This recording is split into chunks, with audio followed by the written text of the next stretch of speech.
Go.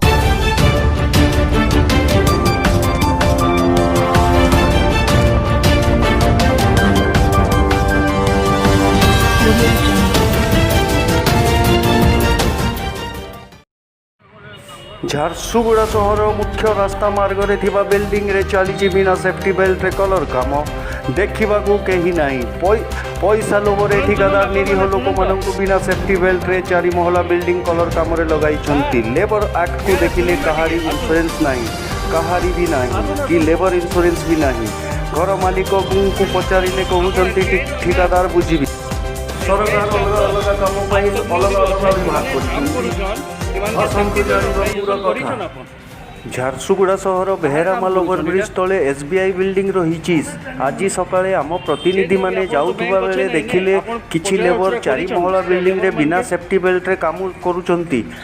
ଆମେ ଯାଇ ସେହି ବିଲ୍ଡିଂର କିଛି ବ୍ୟାଙ୍କ ଅଧିକାରୀମାନଙ୍କୁ ପଚାରିବାରୁ ସେମାନେ କହିଲେ ଘର ମାଲିକ କରାଉଛି। ଘର ମାଲିକଙ୍କ ପାଖକୁ ଯାଇ ପଚାରିଲା ବେଳକୁ ସେ କହୁଛି ଠିକାଦାର ବୁଝିବ। ଏମିତି କଥା ହେଲେ ଲେବର କାଲିକୁ ଚାଲିକି କିଛି ଦୁର୍ଘଟଣା ହେଲେ ଏଥିପାଇଁ ଦାୟୀ କିଏ?